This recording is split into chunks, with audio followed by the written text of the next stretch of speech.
Welcome to Shaken Not Burned, a cocktail of solutions for a sustainable future. I am Giulia Bottaro and I'm joined today by my colleagues Heather Dinwoody and Felicia Jackson. As ever, today we're going to talk about 3 stories that grabbed our attention this week, and then it will be followed by an interview with a guest. So why don't we start with Felicia? Thanks, Giulia. The story I'm planning on covering this week is Microsoft and its latest sustainability report.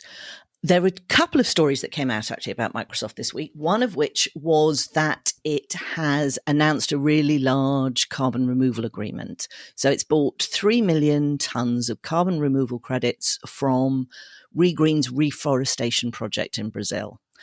Now, this is amazing. We love the fact that Microsoft is buying credits, that it's acting green, that it's got targets of, net zero by 2030, although I believe they call it carbon neutral. What's challenging is what came out in their latest sustainability report, because what came out was their emissions are up nearly 22% year on year. And this is only from a baseline in 2020. Microsoft has actually increased its energy use and its water consumption, which is what's driving its emissions growth. It's increased water use from 6.4 million cubic meters in 2022 to 7.8 million cubic meters in 2023. And then its emissions actually jumped from 12 million metric tons to 15 million metric tons last year. Now, the reason for this is mostly the construction of more data centers. A lot of this is indirect carbon footprint from building materials and things like the hardware components, so semiconductors and servers and racks. The problem is that what's driving this increase is the focus on AI. So Microsoft was actually seen to be doing really well in its journey to becoming carbon negative by 2030 through greener technology and greener materials and greener processes.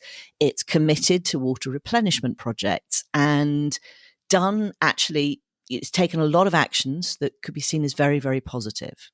The challenge we have with AI is, as we all know, there's 2 forms. There's generative, where we chat and, use ChatGPT or one of its alternatives almost as a search function or to write emails, quite a useful tool, but not perhaps as useful as industrial AI, where things like data management, machine learning, the ability to crunch enormous amounts of data is going to play a hugely important role in addressing some of the climate issues, in understanding and tracking what's happening with deforestation, with diversity and biodiversity, in understanding weather patterns and predicting flood and drought.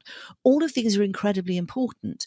But if you're actually going to use large-scale AI to do that, the way things are at the moment, that's going to massively increase the world's carbon footprint.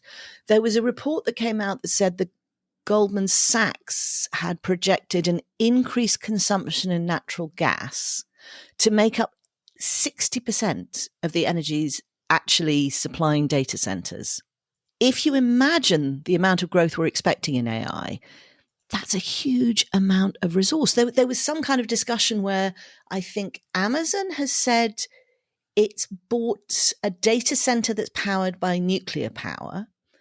Sam Altman, who's the CEO of OpenAI, actually said that in order to manage the energy demands of the data centers, there may need to be a breakthrough in a new form of energy technology. I imagine that Microsoft is betting on renewable energy to power these data centers and to reach that was the idea, its goal by 2030, right? Because it's less than 6 years away. But at the same time, are there predictions for how much AI capacity will actually be built? Because there's been this boom in the last couple of years. So, it seems kind of hard to say, to commit to a 2030 target when you don't even know how much AI demand there's going to be.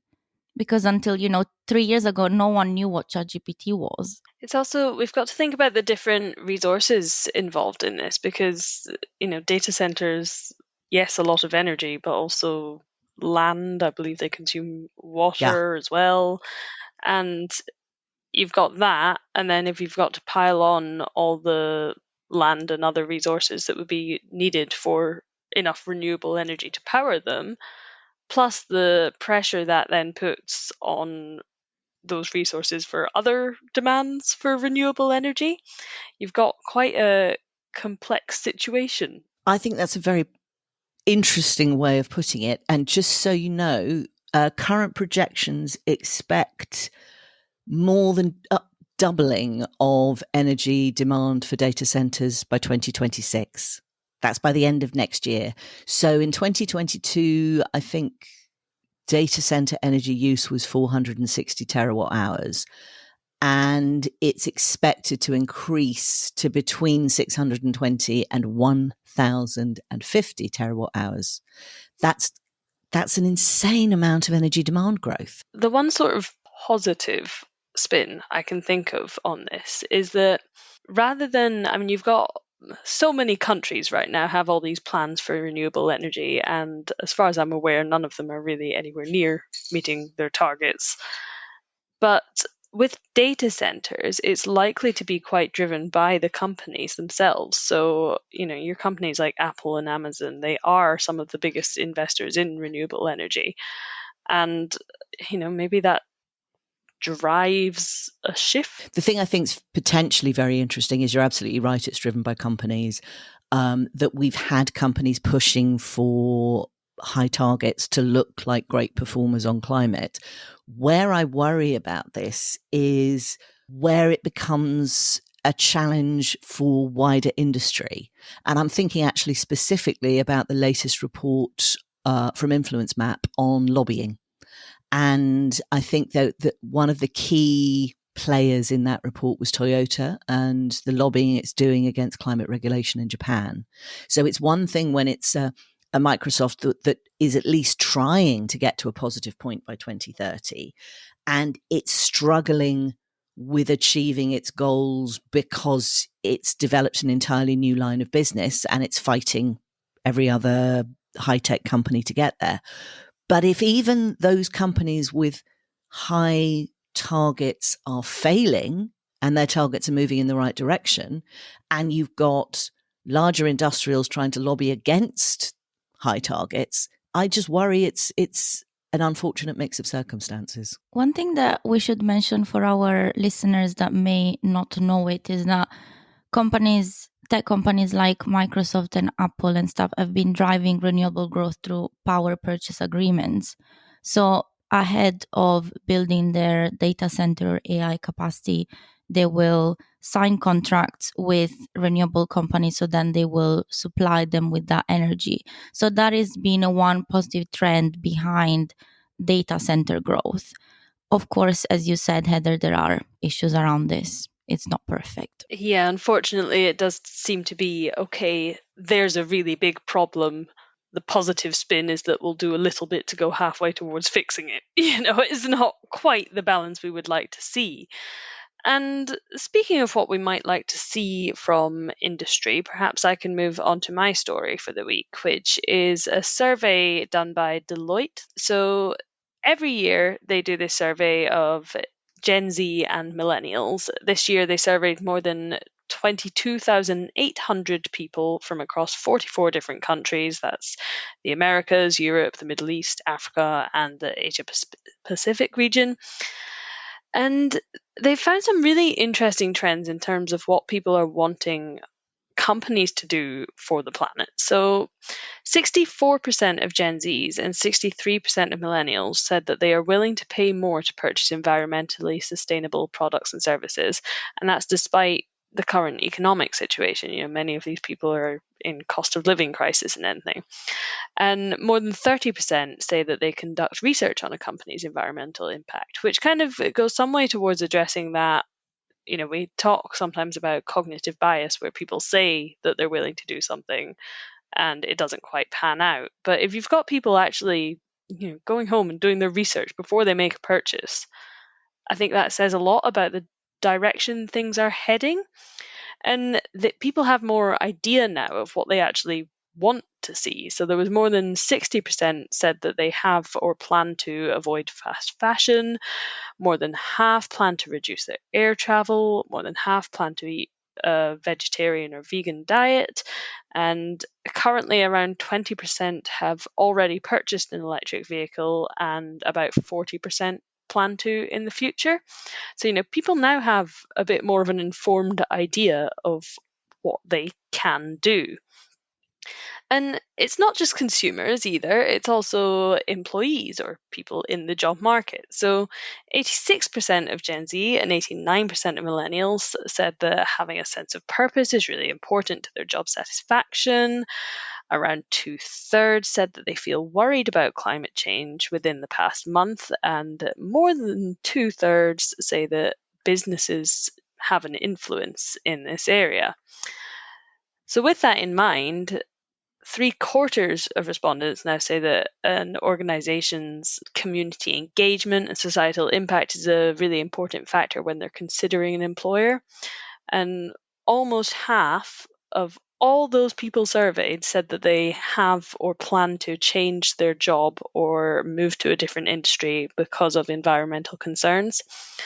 And again, you've got 59% of Gen Z and 62% of millennials saying that they would research a company's environmental impact before accepting a job. It is also worth pointing out that Deloitte does this survey every year, and every single one of these is up by several percentage points from last year. Obviously, it does vary a bit depending on the question, but the point is they are all going up the way. And just as with their consumption, employees now have some more ideas of what they would like to see their employers doing. So Deloitte asked sort of where would you like to see your employer investing in climate change? And there's been a real call for things like educating and training employees, or providing subsidies for sustainable choices, renovating offices. And I just think it's really quite an interesting dynamic if we're talking about the business case for sustainability, because you just can't argue with this. It's from consumers, it's from employees, and if you don't get on this train, you're going to be left behind, really. I like the fact that some employees are suggesting things, little changes to do within a company, because sometimes, sometimes the strategies are a wider look on the bigger things that a company is doing, but there are many little changes that can be effective in everyday things. I'm thinking, some offices don't even have recycling in some countries. So things like that, I think that's really positive. I also thought it was interesting that the solutions they offered seemed to include their being involved. So they were asking for training or, subsidies for.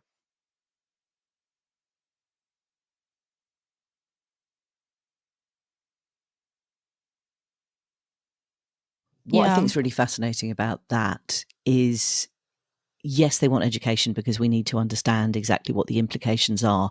But what I found most interesting was the idea what they want is more sustainable options, because that's a call for new products, new options, changed approaches.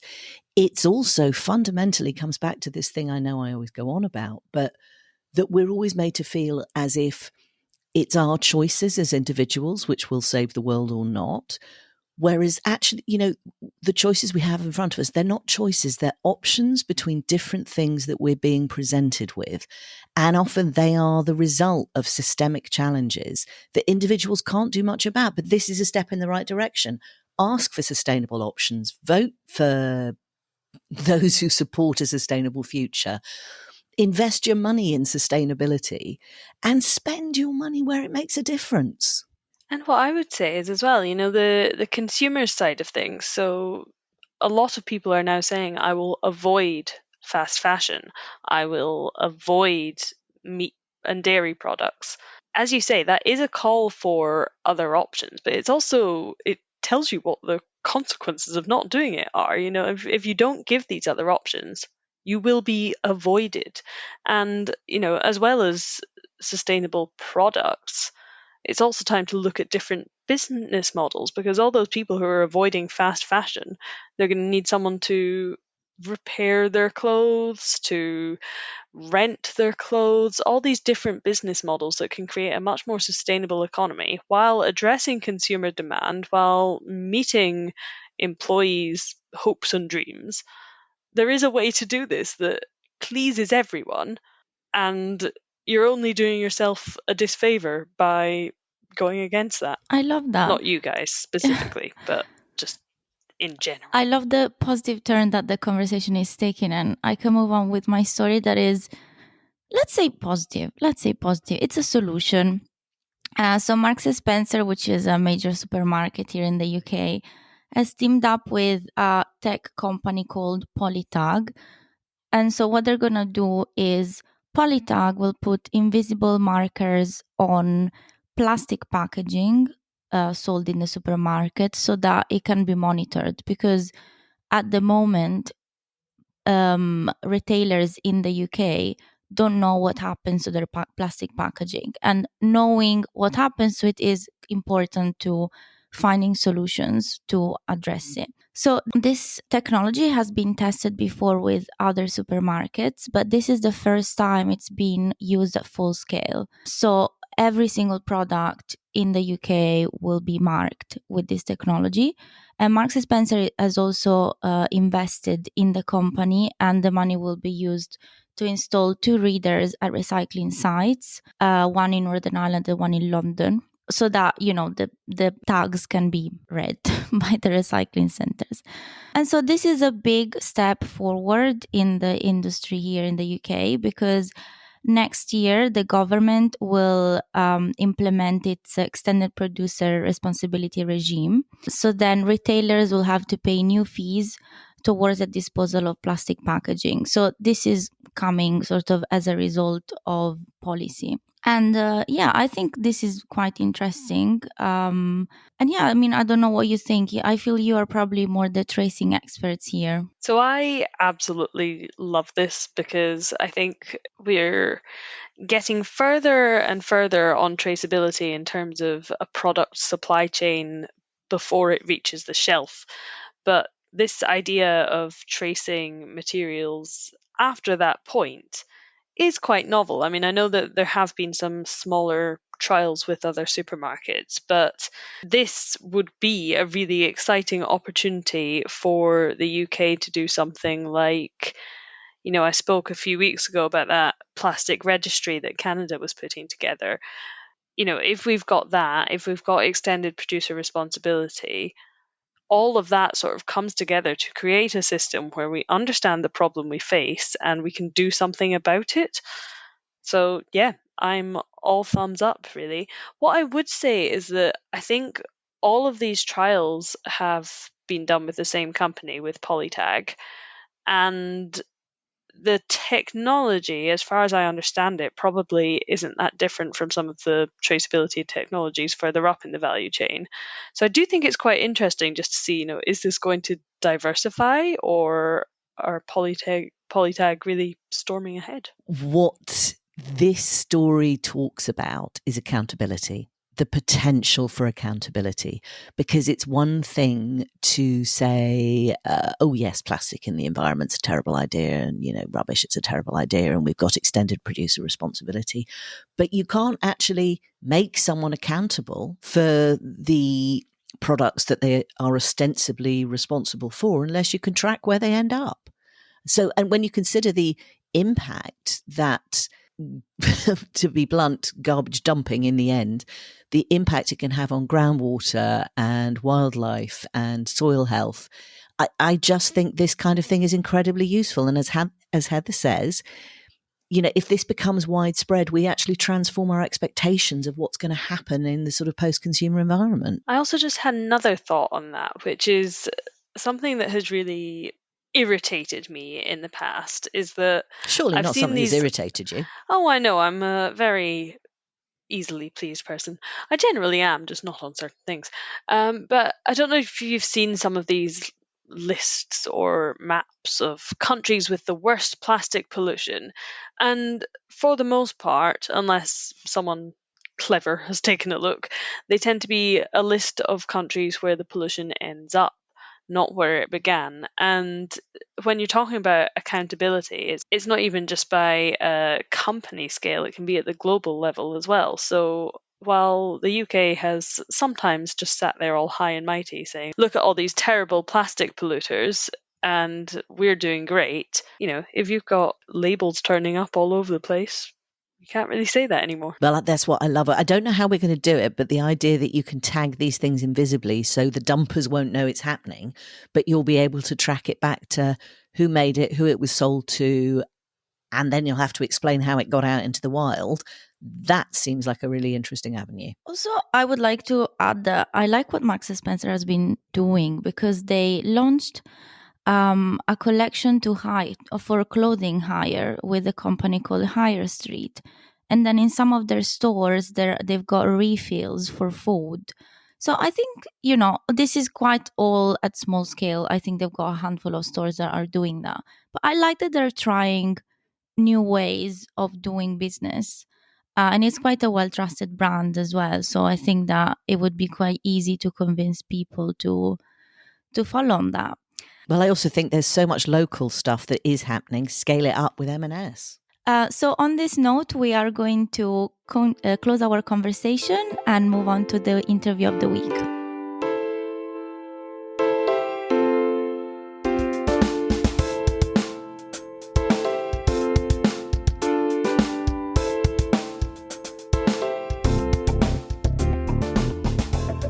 I'm joined today by Dr. Ren Montgomery. She's a greenwash expert.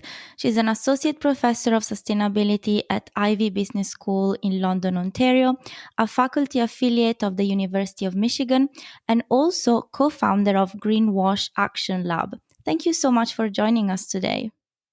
Thank you. It's absolutely my pleasure. So I think we can start from the very basics and maybe briefly explain what greenwashing is to our audience. Yeah, absolutely. I think many of us kind of know in our gut in the research, we say it's corporate activities that give an overly positive impression of what the company is doing around the environment or their environmental performance or their practices or their products. So that overly positive impression. So it's a lot about how the consumer reads the message and puts a lot of onus on the company to make sure that's not confusing. And so when it comes to the ills of greenwashing, how does it affect society as a whole? So I'm talking about businesses and consumers, but also the economy in general. Absolutely. And, we do need more research on that, but we do know some things. So, we're seeing, of course, consumers wanting to support sustainable products, green products, help save the planet as we buy the things that we do need to buy. And so we're seeing it really impact consumer trust. So, numbers coming out of a Deloitte study in Canada showing, I think it's about 60% or so of consumers are starting to doubt sustainable claims and don't trust the companies. So obviously that's concerning because we want consumers to be sort of supporting those emerging markets, supporting companies that are doing the right thing. I think, companies are also highly impacted. So if I'm a company that's trying to do the right thing, change my practices, become, more environmentally responsible, but I have competitors who are just lying about doing that, you're obviously losing that market share. You're not getting that extra, those consumers who are willing to support you, willing to maybe even pay a little bit more. So huge impacts on various stakeholders. We've seen in investments, a lot of greenwashing in sustainable finance. So you may not be getting the sort of risk protection and things like that are some of the reasons people want to support green funds or green investments. But on a much larger scale, it's been shown in the research that it delays. One of the biggest reasons companies greenwash is to delay climate action. So if governments think, oh, the oil and gas industry, look, they're all going to be net zero by 2050, we don't have to regulate. That's one of the biggest concerns. And one of the reasons that they greenwash is to delay that action. The last one sounds particularly concerning because I feel that there is the distinction between voluntary and also involuntary greenwashing, right? Because some companies might not even really realize they're doing it. Yeah, absolutely. And I think that does happen. We've certainly seen industries, like the oil and gas industry, which people have, compared to sort of big tobacco, being very deliberate in confusing people, in putting out confusing messages about climate change, whether it's happening, all that denial and delay. That's been really well captured in research. But yeah, there's certainly other companies where I see, people, it's kind of the sustainability messaging's really been left to the marketing department, which I think is a big error on behalf of companies. And some, person in marketing's like, great, we'll put a green tag on it and we'll do X, Y, and Z, but there's nothing behind that. So, it may not be really deliberate. But that's why we wrote that definition, which has been quite highly used intentionally to put the onus on companies to make sure they're not, being irresponsible in how they use kind of sustainable imaging, words like eco-friendly, conscious, all those words. Yeah. So just because someone is doing it involuntarily doesn't mean that they're justified. Yeah, I would still call it greenwashing. So I think companies, and we wrote that definition based on the direction that a lot of the laws were going, where the responsibility is on the company to make sure they're not using terms and images and things like that are confusing consumers. And there's reasons for that. The research shows that people make all sorts of assumptions about a product. So even if you say it's recycled or something like that, people will start to think, oh, it uses less energy and it uses so. And I think that's because we all want to do the right thing, right? We all hope that we can buy a sustainable product, and so we're really willing to be convinced. We're hopeful, that we can do something to improve the planet. So we're a little gullible or a little susceptible, especially around green claims. And I think as well, as a consumer, sometimes being sustainable involves going the extra mile. So if a product is seemingly making it easy for me to be green, sometimes as a consumer, just like, okay, and you don't investigate further, or, you might not have the time or resources to investigate further. So you sort of take it at face value. Yeah, absolutely. And we all get fatigued by the number of choices and the amount of time we have to dig into things. And I do that too. There's certain times where you're just like, okay, this seems to be the best of the options there. And I really do need to buy X. And, I'm sure there's something horrible in the past if I dig into it. But, I think we can do a lot of as consumers around this without putting too much effort in. So I think a lot of greenwashing is really low-hanging fruit. So just, if you see that green tag or if you see that pretty picture of a bee, the poor, greenwashed bee that seems to show up on a lot of things, right? With some trees, just don't fall hook, line, and sinker for it. Turn the product over, see if there's anything, that's a little bit more credible, because it may be the one without all that flashy stuff that's actually the more sustainable. So, you don't need to spend 2 hours at home on the internet, but, maybe turn something over and read a little bit about it, and don't be super gullible. None of us like to feel that we're gullible, so this is a good way to catch them out on some of the low-hanging greenwash. Yeah, so basically you're saying that as a consumer, the very first step is to see whether these claims are being substantiated by, I don't know, like an actual number or percentage, of CO2 reduction or whatever. Yeah, absolutely. And some companies are really confusing around that stuff, but I think, you're going to be doing a lot better as a consumer if you see, okay, have they even, put this on the package? Is there somewhere I can go to for more information, et cetera? Is there third-party certification? Is it organic or something like that? Fair trade? Has somebody else gotten involved to check this claim? If you're checking those basic things, you're still going to be fooled some of the time, but you're going to really improve, your ability to weed out the really basic greenwashing too. But I hate to always put all the emphasis on consumers because it's, companies are smart. They spend a lot of time thinking about this. And as you say, some of it's accidental, involuntary, some of it's very deliberate. So it's hard to find your way through that. They make it mucky very intentionally and hard to sort of parse out. So would you say that the primary tool to address greenwashing is regulation from governments? Absolutely. Yeah. I think that's what we need. We can, educate consumers. People can try to do their best to avoid it, but, it's constantly changing. How companies greenwash is constantly changing. They're becoming more sophisticated. So we really do need regulation. And so I always try to push on a number of fronts. I think it's important to have a bunch of pieces in the works.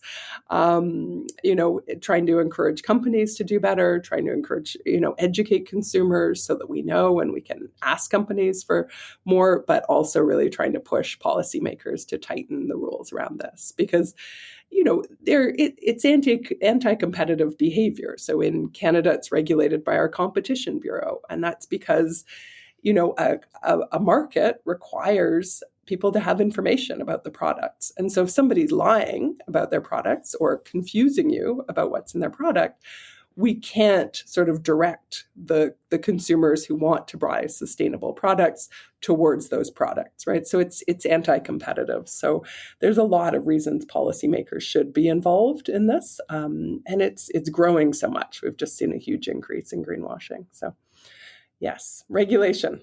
Yeah. The very important tool. Do you notice any differences among various geographies in terms of regulation, but also in terms of corporate behavior? Yeah, I mean, big questions. In North America, we always look to Europe. We're very envious of, some of your corporations actually trying to move to being more sustainable, not just trying to confuse us, as unfortunately we see a little bit too much in North America. But also your greenwashing legislation that's going through is really impressive and leading the way, I think, for many countries. I was actually meeting with some people from our Competition Bureau here in Canada, and I said, I just refer companies to the European laws and say, go look at that, because that's what your customers are expecting. That's how they're expecting you to behave, even if it's not yet the law in Canada. So, and that made them sweat a little bit. so thank you. And hopefully we're also improving our laws in Canada. But there is stuff coming through in the US as well. So the Federal Trade Commission is updating something called their Green Guides. Canada's trying to update. So there's movement in a lot of places. So hopefully the EU will just be the first one to get there, not the last one. So, yeah. Yeah, I mean, it feels like, it's helpful to have someone paving the way because you can sort of take that legislation, if you like, as a blueprint, right? And then everyone can just sort of work on keep improving these laws and closing the loopholes. And hopefully we'll all find a unified global legislation that companies can follow, especially if they're multinationals, right? Yeah, yes, absolutely. Absolutely. Yeah. Yeah. So if the multinationals have to do something for the EU market, then it's going to trickle down in other places. And, and the other piece of sort of that puzzle or the nice tool in the toolbox is the legal system. So we're seeing a lot of cases, some fairly high profile cases go through in the EU right now where companies are being called out and fined for greenwashing. And there's been a little bit of that in Canada and the US and other places, but not quite as much yet. So I think that's, I always like to think, when we research corporate behavior or teach it, you need a carrot and a stick, right? So they've got this carrot. The good news with greenwashing is that companies see that consumers want this, want sustainable, green, environmentally friendly products. They see that there's market opportunities in that, there's money in that. So they're shifting, just not all of them are doing it credibly yet. They're talking about it. They're not necessarily walking the talk. But then we also need that stick, right? The regulation to say, no, we know you're saying you're shifting in this way, but you actually have to do it transparently and honestly. And the legal system helps with that as well. That extra stick. If you're really lying to us, we'll come for you. So, yeah. Amazing. It seems there's no escape, which is good. for all of us consumers. Well, this is all a work in progress. I mean, this is, brand new stuff. So, as we'll see, switching over to, to legitimately be saying you're, sustainable and you're not greenwashing, there's huge changes that are going to be made in the supply chains and things like that. So there's a lot of incentives for companies to continue to try to, dodge that or hide it or, in different ways. So as regulation tightens, we'll see them get a little smarter. Some companies will just abide by the regulation. Other companies will do their best to outsmart it, challenge it, things like that, which, we often see when regulation comes down the pipeline that makes life a little tougher for some big companies. Yeah.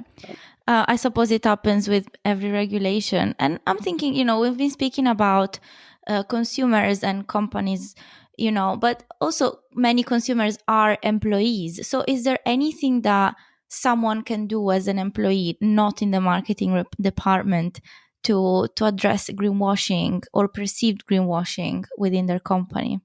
Yeah, absolutely. And I just actually did research recently with a colleague, Jennifer Robertson, who works more in organizational behavior and employee level stuff. And she's fantastic. And we really found that a company greenwashing will increase people's turnover intentions, things like that. So all sorts of things that are expensive for a company.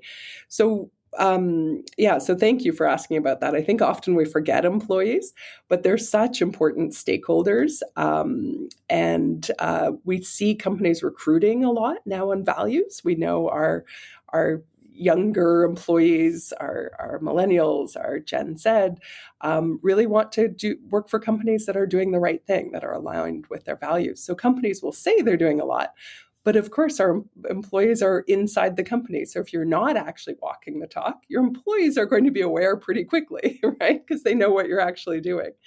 So so I think there's a lot of scope for employees to push back. We have on the website you mentioned, which is at greenwashaction.com, we put up our research and some toolboxes and things like that. So kind of 10 ways to make sure you're not greenwashing. So, have those if you're in a meeting, feel free to point them out to people. Hey, look, we're being really vague about this, or we're using this without backup. These are greenwashing tools, because you'll have some people who just aren't aware of what's happening. So I hope people use those things.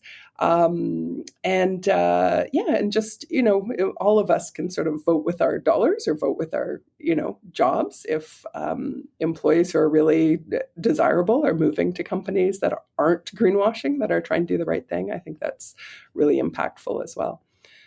But yes, for companies, don't lie to your employees. They really don't like it, and they will be less productive, and they will leave. So don't do it. Yeah. There's so much at stake, and I think showing, the people as both consumers and employees really gives us a lot of power. And sometimes when it comes to a big corporation, we feel powerless. Oh, I couldn't agree with you more. And I always try to leave my undergraduate students with that message, where we kind of talk about stakeholders or stakeholder theory as if it's this really remote thing. And I'm like, no, these people are you. This is you. This is your family. This is your friends. Because you're a stakeholder in many different ways. You're a consumer, you're an employee, you probably have some investments, you're going to be starting to make those soon. You vote, so through government. And companies are listening. They have to. Like we see that with the greenwashing. They know that we're looking for these more environmentally friendly products and looking for them to do better. And so they feel those pressures. Absolutely. Amazing. Something to really reflect upon. And our time is almost up. Is there anything else you would like to add? I know that there is so much to say about greenwashing. Yeah, I see a lot of hope around this. I think it's one thing, around climate that is really worrying. It's delaying a lot of action, but it's something where I think we're getting nice traction, because it's very intuitive to people. And I think once people educate themselves just a little bit, and again, listening to things like this, Googling, greenwashing, going to our website, whatever it is, you see it everywhere. And my students are always really incensed about it and, really want to avoid it. So it's kind of fun, to think, okay, I'm not going to let them fool me, and be a little bit more proactive in your various stakeholder roles. So have some fun with it, but, also realize you're doing important work by pushing back on this and not letting ourselves be fooled. Thank you so much, Ren. It was such a great chat. And I definitely feel more empowered after today. It was a pleasure to have you with us in our podcast. And we will leave links to your website in the show notes for people that would like to learn more. To our listeners, thank you so much for listening to us. Don't forget to subscribe to our newsletter, follow us on social media, and see you next week.